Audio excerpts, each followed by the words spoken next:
Herkese merhabalar. Ağır Siklet Box kanalına hoş geldiniz. Bu videoda IBO Top 15 Dünya Ağır Siklet sıralamalarıyla karşınızdayım. Bu sıralamalar dün itibariyle güncellendi.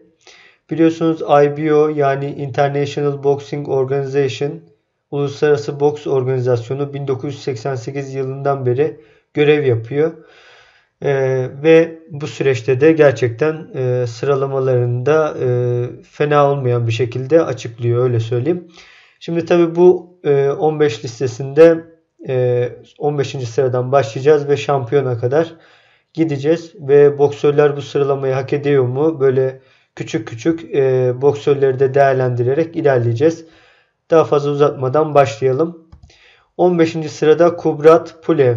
Şu anda dünya sıralamasında 19. sırada bulunuyor. Ancak IBO onu 15. sıraya yerleştirmiş.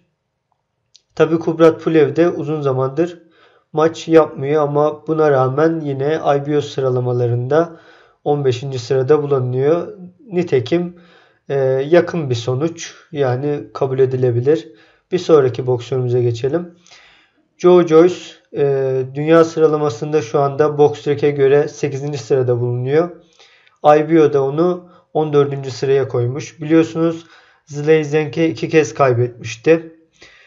Joe Joyce 38 yaşına geldi. Ve baktığımız zaman bu sıralamayı yine de hak ettiğini söyleyebiliriz. Bir sonraki boksörümüze geçelim. 13. sırada Derek Chisora var. IBO'nun sıralamasına göre ve BoxRec sıralamalarında da 17. sırada bulunuyor Derek Chisora. Biliyorsunuz Tyson Fury'ye de yenilmişti ve şu anda toplam 13 mağlubiyeti var. Ama bugüne kadarki yaptığı 47 karşılaşmanın 34'ünü kazandığından dolayı ve çok popüler bir boksör olduğu için IBO onu 13. sıraya koymuş. Bu da makul, kabul edilebilir bir sıralama. Bir sonraki boksörümüze geçelim. Filip Hrgovic 12. sırada IBO'ya göre ve BoxRec'e göre de 9. sırada bulunuyor. El Animal 31 yaşında şu anda. Hiçbir mağlubiyeti yok. 17 maçının 17'sinde kazandı ve 14'ünde de knockout etti rakiplerini. Tabi şu anda contender konumunda da bulunduğunu söyleyebiliriz. Başka organizasyonlarda, yani özellikle WBO'da Filip Hrgovic daha üst sıralarda, hatta 1. sırada diyebiliriz.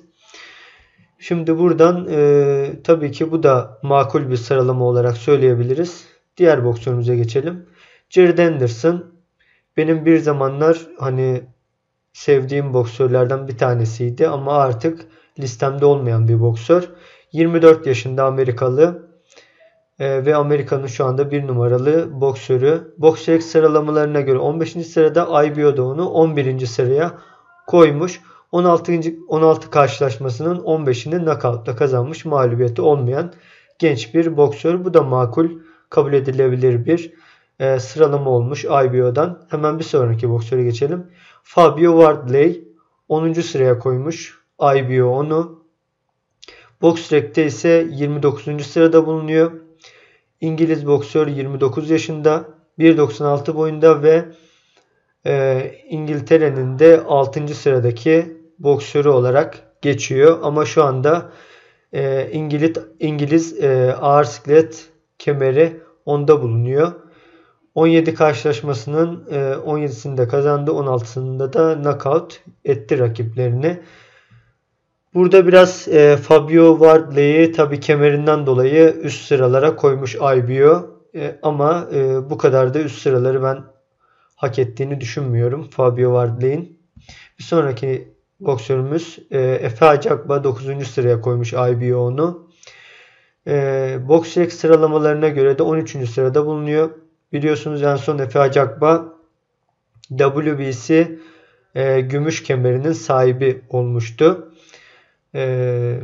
Joe Goodall'ı yenerek. Bugüne kadarki 20 karşılaşmasının sadece bir tanesini kaybetti. Onu da zaten Frank Sanchez'e kaybetti. Geri kalanları kazandı ve 14'te knockout'ı bulunuyor. 29 yaşında Nijerya'nın 1 numaralı boksörü ve 1.98 boyunda Efe Acakba. Bu sıralamada yine gayet uygun, kabul edilebilir.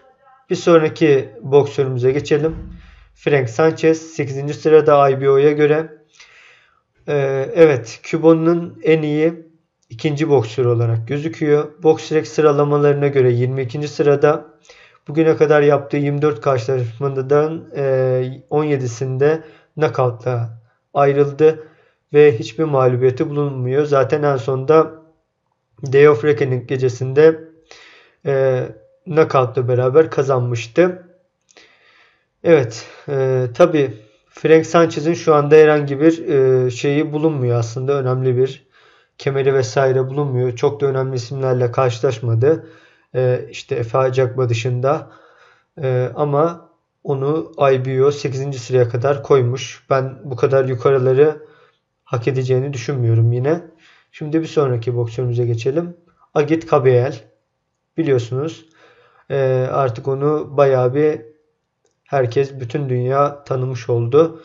Ben de bayağı hani övmüştüm onu. Ve şu anda IBO onu 7. sıraya kadar yükseltmiş.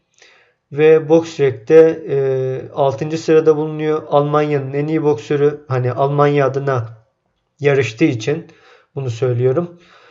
1.91 boyunda ve 31 yaşında, daha yolu var, öyle söyleyeyim. 24 karşılaşmasının hepsini kazandı ve 16'da knockout'u bulunuyor. En son Aslanbek Makhmudov'u knockout etmişti. Yine makul bir sıralama IBO'dan. Hatta belki 1-2 sıra daha yukarıda olabilir Agit Kabayel diye ben düşünüyorum. Bir sonraki boksörümüze geçelim. Daniel Dubois. Evet, IBO onu 6. sıraya koymuş. BoxRec'te 5. sırada. İngiltere'nin en iyi 3. boksörü. 26 yaşında. Biliyorsunuz en son Gerald Miller'ı işte knockout etmiştir son roundda.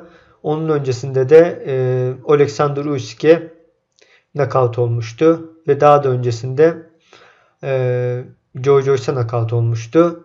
Bugüne kadarki yaptığı 22 karşılaşmanın 20'sini kazandı ve 19'unda knockout etti. İkisinde de knockout oldu. Daniel Dynamite Dubois. Evet, IBO onu 6. sıraya koymuş. Yani bu da makul, kabul edilebilir. Daha üstlerde olması çok da doğru olmaz açıkçası diye düşünüyorum. Hemen 5. sıraya geçelim. Martin Bakole. Tabii Martin Bakole önemli bir isim. Bugüne kadar sadece bir mağlubiyeti var. Onu da şu an ismini hatırlayamadım. Amerikalı boksördü. Ona karşı knockout olmuştu. 21 karşılaşmasının 20'sini kazandı. 15'inde knockoutla ve birinde zaten az önce söylediğimiz gibi knockout olmuştu. 30 yaşında daha, hani gidecek yolu var. İyi bir boksör, teknik bir boksör ama çok hantal bir boksör. BoxRec onu 18. sıraya koymuş ama IBO'da 5. sıraya kadar onu çıkarmış. Tabii Carlos Takam'ı yendikten sonra biraz sıralamalarda yükselmesi normal ama ben 5. sırayı hak ettiğini açıkçası düşünmüyorum. Tabii ilerleyen zamanlarda ki performansına göre sıralamalarda daha aşağı mı gider, yukarı mı gider, bunu rakiplerine göre de artık konuşuyor olacağız. Hemen 4. sıraya geçelim. Francis Ngannou. Bugüne kadarki bir ağır siklet karşılaşmasını zaten biliyorsunuz Tyson Fury ile yaptı ve bana göre 95-94 kazanmıştı.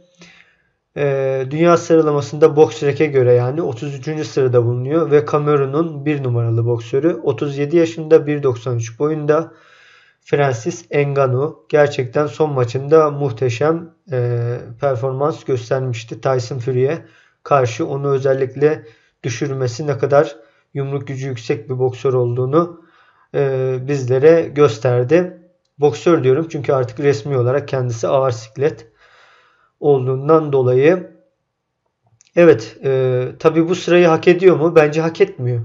Yani Tyson Fury ile de maç yapmış olsa sonuçta hani hakemler onun kaybettiğine kanaat getirdi ve BoxRec sıralamasına göre de 33. sırada olmasına rağmen Francis Ngannou'yu 4. sıraya kadar çıkarmış IBO. Yani çok da iyi bir konuma koymamış bence.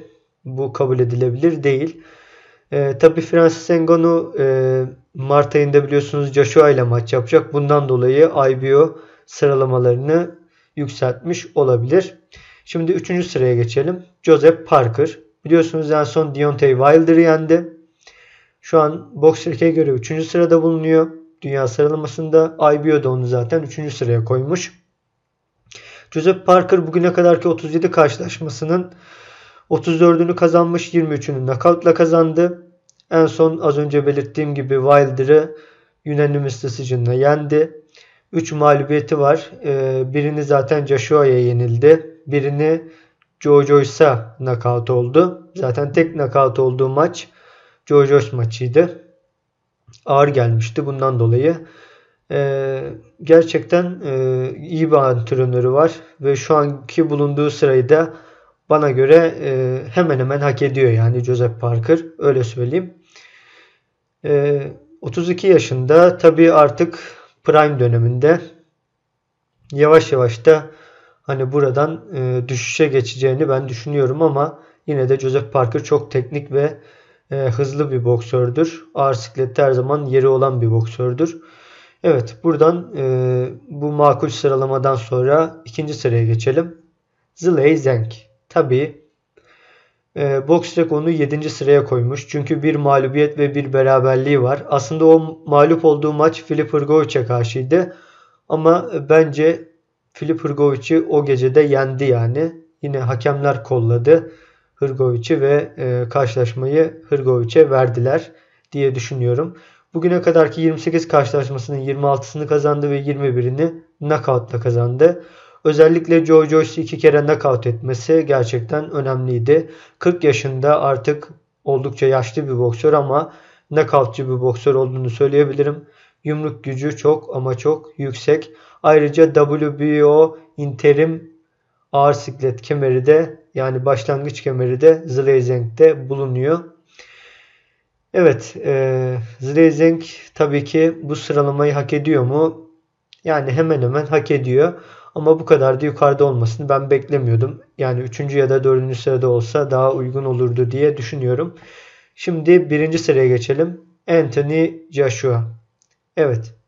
Joshua şu an BoxRec'e göre 2. sırada bulunuyor. IBO onu 1. sıraya koymuş. İngiltere'nin 1 numaralı boksörü. Daha doğrusu Birleşik Krallığın. Bugüne kadarki 30 karşılaşmasının 27'sini kazandı. 3'ünü kaybetti. Birini Andrew Hughes kaybetti. 2 tanesini de Alexander Usyk'a kaybetti.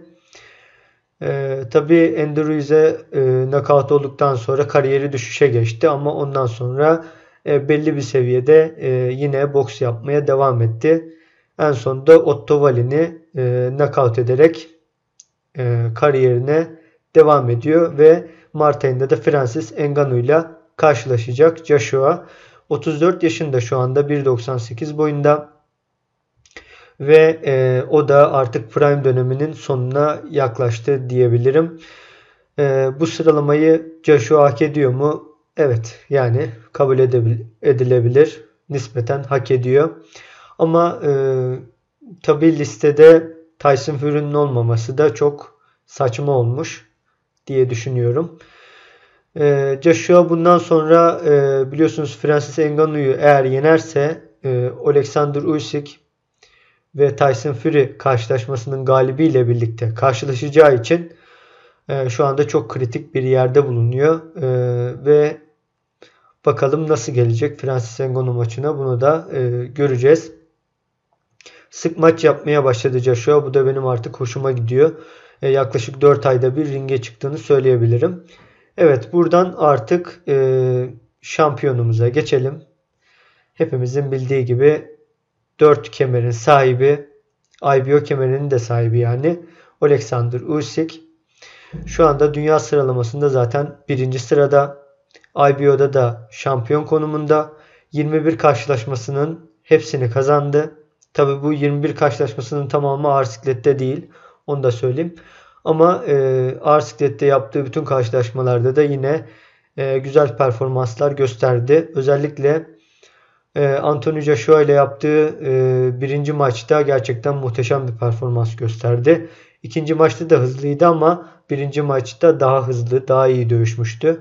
Ve en sonunda Daniel Dubois'ı domine ederek knockout etmişti. 37 yaşında artık Usyk'te tabii ki yaşlandı diyebiliriz. Prime döneminin sonuna geldi. En zirvede artık. Tyson Fury ile yapacağı maç önemli.